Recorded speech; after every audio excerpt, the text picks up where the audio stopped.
Now, from WYDC TV, this is Big Fox News at 10. At the current pace of vaccine distribution, it could take 6 to 7 months to vaccinate everyone in the current eligibility group. But here in the Southern Tier, we may be doing better than most other areas of New York. Here's Big Fox News COVID-19 specialist Amanda Decker with a look at where we are in the vaccine process.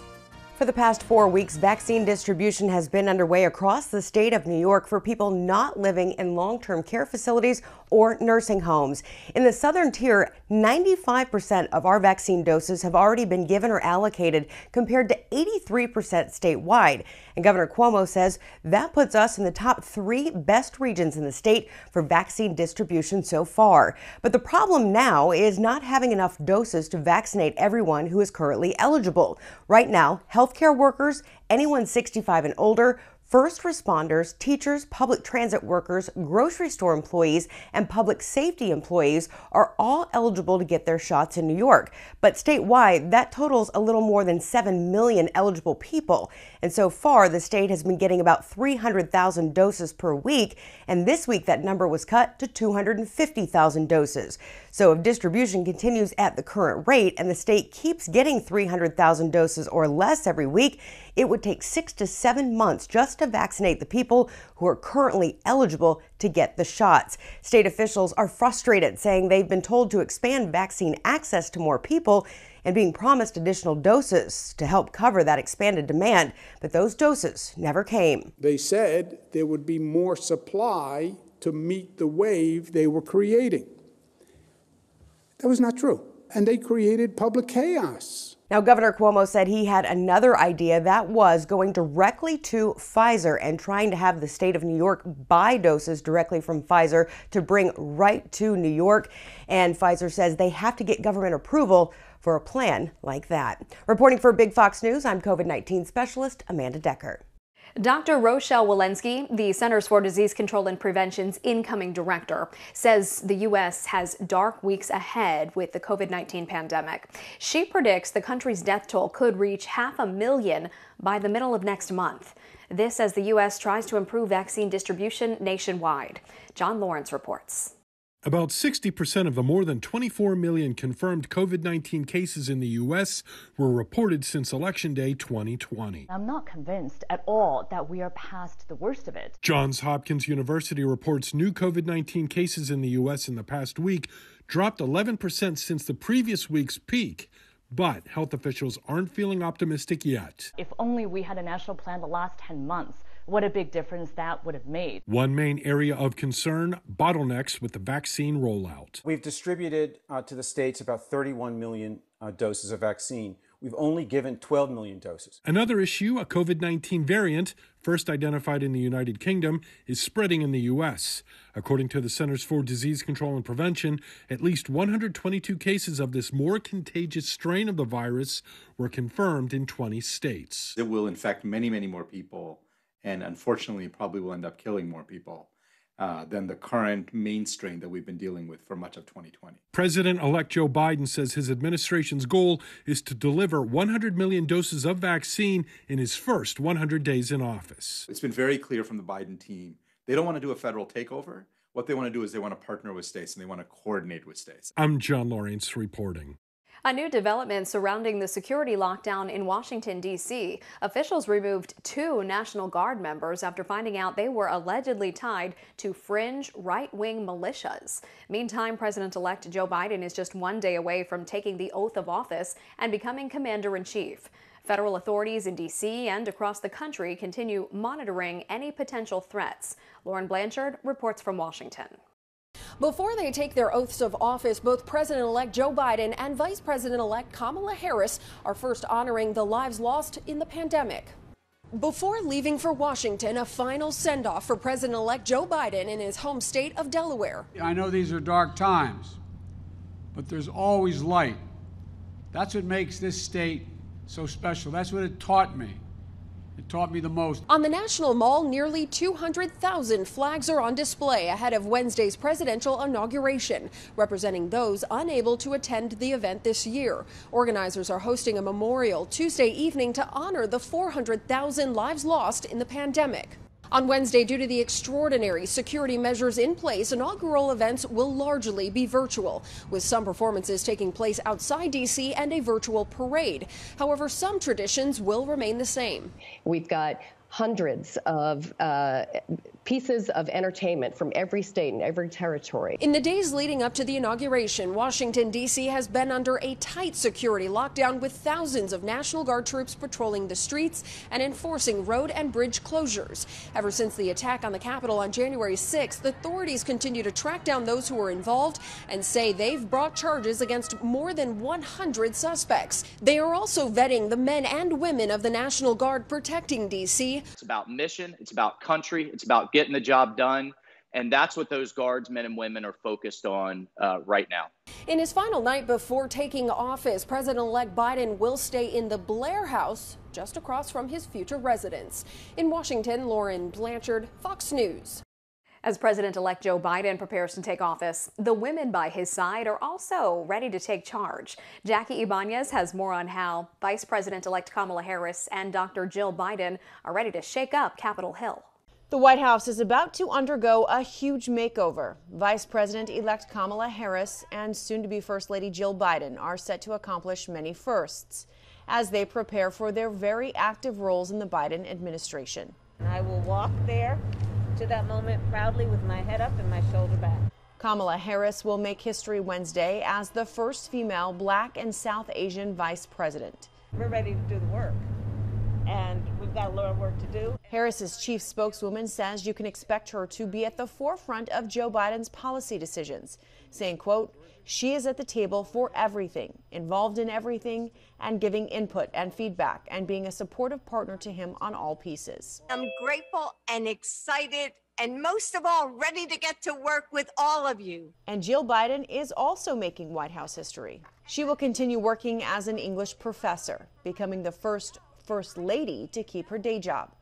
But Dr. Biden isn't skipping a beat when it comes to her commitments to the nation, announcing she's relaunching Joining Forces, a program benefiting military families she started with Michelle Obama back in 2011.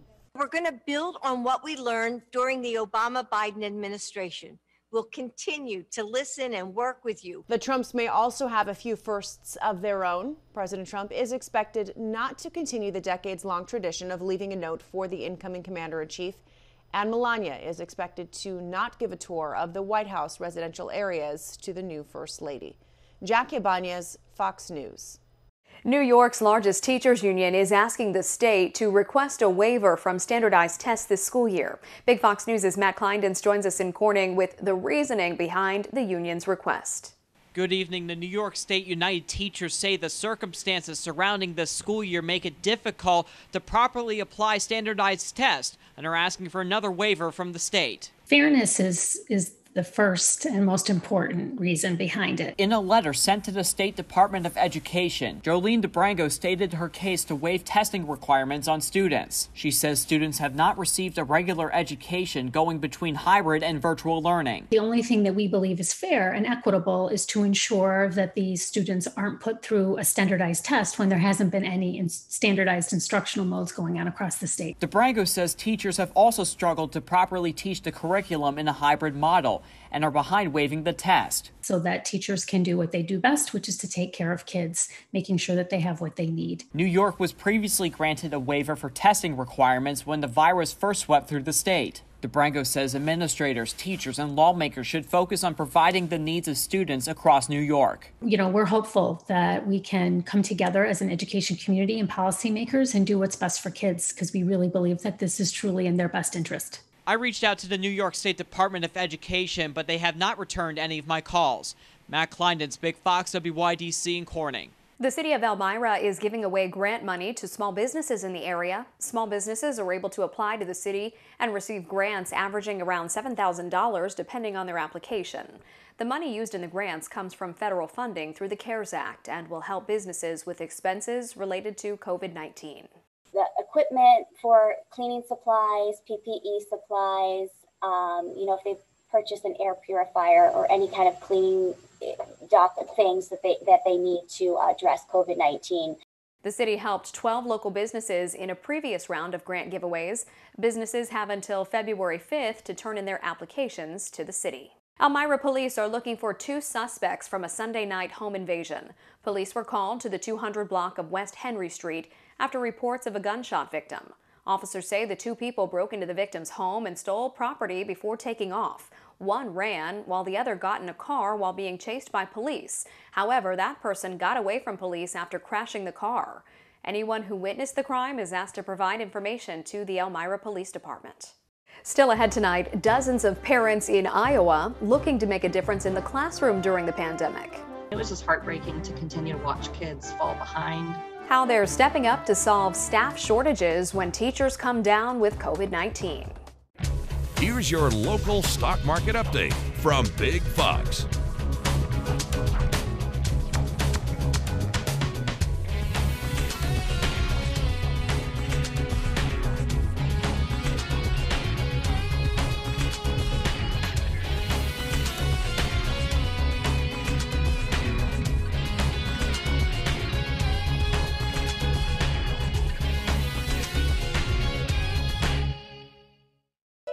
Now, your Twin Tiers forecast from Big Fox. Welcome back, everyone. I'm meteorologist Kim Walker with your weather update. Hopefully you did manage to stay warm today because it was quite a blustery day outside. Wind speeds were between 20 to 25 miles per hour with gusts up to around 35 in some locations. Right now, still a little bit breezy in many locations. In Elmira, around 20 miles per hour. Sustained winds around 15 in Perkinsville, 11 in Hornell. But it looks like it's calmed down in Corning at around 9 miles per hour. I'm expecting these winds to ease up a little bit as we head into tomorrow.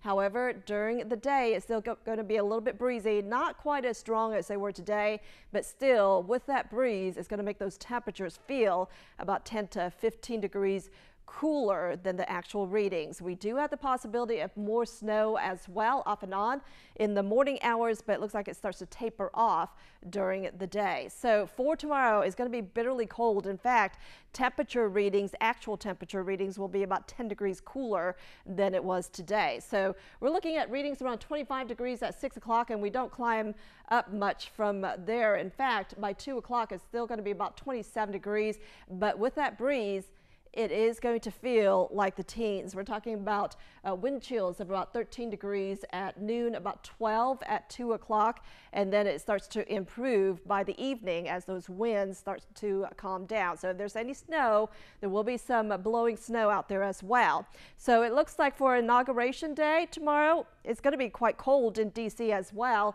with flurries, and it's going to be windy, temperature readings mainly in the 40s. However, it's going to feel right at that freezing mark at 32 degrees. So it's going to be a cold day and wind speeds around 15 to 25 miles per hour in D.C. So we're not much better than that. In fact, we're going to see some more snow as we head into the overnight and also into your Wednesday. At 7 o'clock in the morning, it looks like Hornell, Bath, Penn Yan. We're going to see a little bit of snow there. But as we move through the rest of the day, it starts to clear away. So by the afternoon, it is going to clear out. However, with that breeze, again, there's going to be some blowing snow here and there. Calm conditions through much of the day on Thursday, but it looks like snow will return as we head toward the end of the week as another system makes its way back. So around 6 o'clock in the morning on Thursday, a few snow showers to start off our day. So let's take a look at our snowfall totals from now through about Thursday morning, or at least noon on Thursday. So 3/4 of an inch could be possible in Chemung County. The same close to Corning, about 1.5 inches could be possible for Hornell, and in Ithaca about 1.5 inches as well. So there is going to be a little bit of snow as we head into the next couple of days. Snow showers tonight, lows in the 20s, highs tomorrow in the upper 20s, and then we start to warm up in the 30s as we head toward the end of the week. More snow showers Thursday and Friday, and the cold conditions return this weekend. As the coronavirus vaccine becomes available to more Americans, a new study shows that your mental and physical health may impact how that vaccine makes you feel. Mandy Gaither explains in today's Health Minute. If you're still waiting your turn to get the COVID-19 vaccine, you have time to boost your body's response to it, according to recent research. Ironically, the pandemic itself is fueling a lot of these risk factors for a poor vaccine response. Annalise Madison, an Ohio State University researcher, is first author of a paper accepted for publication in the journal Perspectives on Psychological Science. The research focused on different vaccines over the past 30 years. It found self-care is key to vaccine efficacy. These risk factors, including stress, depression, loneliness, poor health behaviors, can impact the side effects to the vaccine. They can impact the amount of time it takes to develop immunity to COVID-19. Madison says poor mental and physical health may also shorten the time in which the vaccine works, but she says focusing on things like getting good sleep or even exercising within 24 hours of getting a COVID shot can boost its response. I think it's a helpful and hopeful message that in this time when there's so much outside of our control, that we can exert some control over our mental and physical health. Dozens of parents in Iowa are stepping up and stepping into the classroom when teachers are diagnosed with COVID-19. As Tommy Clark reports, it all started with one mom who was looking to make a difference. Counting cards and writing on whiteboards. This is how you spell life. Thousands of Iowa students are back in the classroom after moving between learning models as COVID-19 edged its way in and out of central Iowa communities. That includes Johnston. It was just heartbreaking to continue to watch kids fall behind. Sarah Anderson has 4 kids in the Johnston district. In November, when school buildings closed, mainly due to staff shortages, she stepped up. They didn't have enough substitute teachers to cover the absences. So Anderson connected with hundreds of other parents to see what they could do to keep schools open. They pitched an idea to the district, and after some resistance, by winter break, a classroom monitor position was created, complete with an application process and a paycheck. When a teacher would need to quarantine, due to an exposure of COVID, that hired parent would partner with that teacher, and the hired parent would monitor the classroom while the teacher teaches the instruction remotely. Anderson says more than 40 parents have applied so far, and some have started to enter the classroom. This mom of 4 says it's paramount to parents for more reasons than one that this We all have how many letters? 2. continues in Iowa schools. What it means more is just what it means to the kids. So, that part just gets emotional because, it's just been so hard, for our kids. Mortgage rates are starting 2021 off with setting some new records and interest rates hitting historic lows. So what does this all mean for those looking to buy a new home or looking to refinance? Meredith Wood takes a closer look. Record lows for mortgage rates. The average interest rate on a 30-year fixed mortgage dropped to 2.65%. According to Freddie Mac, that's the lowest in the nearly 50 years the mortgage giant has been publishing the survey. Real estate investors say now may be the best time to buy a home or refinance. Right now, I would be refinancing any houses or any house that someone might have into lower interest rates to lower their payments, and maybe even getting some money out as a buffer because no one knows what's going to happen in 2021. The 15-year fixed rate mortgage also dropped to 2.16%. Freddie Mac says rates for both 30-year and 15-year mortgages are nearly a full percentage point lower than a year ago. Real estate experts say that while the low rates are bringing more home buyers into the market, high demand and low inventory are raising prices. I think this is a perfect opportunity for people that are in a situation where they have to rent to maybe look at getting a mortgage instead of just renting. According to Realtor.com, in December, the median listing price for a home was up more than 13% from the previous year. And while Realtor.com says the number of homes for sale dipped below 700,000 for the first time. Investors say buyers can still take advantage of low rates and offset the steep rises in home prices if they expand their horizons and are flexible. People can move out 10, 15 minutes from where they're looking in their search criteria and still find those affordable houses. For Consumer Watch, I'm Meredith Wood. The Seoul, South Korea High Court has ruled Samsung heir Jay Lee must serve 2.5 years in jail for embezzlement and bribery. Lee was previously found guilty of bribery and other charges in 2017, but his sentence had been reduced and later suspended after he appealed. Do you ever have a need for caffeine but can't seem to decide between a coffee or a soda? Well, now you don't have to choose because Coke is out with a new drink that solves your problem, Coca-Cola with coffee. It's a pretty simple mix, the classic soda that you've known for years, plus Brazilian coffee mixed right in. The beverage is available in 3 flavors, dark, vanilla, and caramel. It comes in 12-ounce cans with 69 milligrams of caffeine per can. You compare that to the 34 milligrams of caffeine found in a normal can of Coke or the 46 milligrams in a Diet Coke. 4 decades after she lost it, a woman in Missouri is reunited with the keepsake she thought was gone forever, and it's all thanks to a stranger in another state. Steve Harris reports. He was on the 8th hole when Jackie Shower's husband got the call. And he answers it, and it's a gentleman that came from San Antonio, Texas, a gentleman we do not know. And he asks if he knows a woman, and he uses my maiden name. So Jackie and her husband Steve were skeptical. What did this guy on the phone want from them? Well, turns out it's what he wanted to give them. See, he'd found a class ring on eBay, Jackie's class ring. Now, this is a ring I had lost in 1979. This ring is from Morton East High School in Cicero, Illinois. So how did it end up in San Antonio? Well, for that answer, you got to meet the guy who made the phone call. Retired school teacher Richard Escobedo. His class ring was stolen in 1987. I'd go to pawn shops, antique stores, anywhere where things were being resold. I would always look for my class ring and I would never find it.